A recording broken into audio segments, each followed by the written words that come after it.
మీకు స్తోత్రం నాయన. అయ్యా, పాటల ద్వారా మహిమ పొందారు. స్తుతి ఆరాధన మీ సన్నిధికి చేరిందని మేము నమ్ముతున్నాం ప్రభు.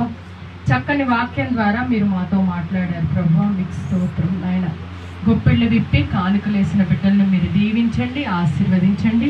ఎవరెవరైతే నా తండ్రి ధాన్యాన్ని తీసుకొని వచ్చారో నాయన, ఎవరెవరైతే ప్రభు వారి కానుకలను తీసుకొని వచ్చారో వారి కుటుంబాలను మీరు దీవించి ఆశీర్వదించండి. ఎవరైతే శరీర బలహీనతలతో ఉన్నారో అటు బిడ్డల్ని మీ గాయపడిన హస్తాలతో మీరు తాకి పరిపూర్ణమైన స్వస్థత, ఆరోగ్యాన్ని దయచేయండి తండ్రి.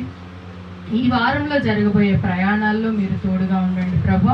రాస్తున్న ఎగ్జామినేషన్స్లో నా తండ్రి బిడ్డలందరికీ నాయన మంచి ర్యాంకును మీరు దయచేయండి. ఎవరైతేనైనా రిజల్ట్ కోసం ఎదురు చూస్తున్నారో అటు బిడ్డలకి నా తండ్రి మంచి రిజల్ట్స్ని మీరు దయచేయండి ప్రభు. ఈ రీతిగా మా సంఘం అంతటినీ మీ చేతుల్లో ఎత్తి పట్టుకోండి తండ్రి.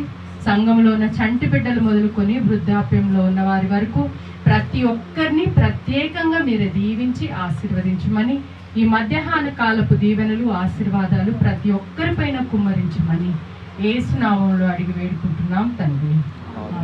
పరలోక ప్రార్థన. పరలోకమందున మా తండ్రి, నీ నామం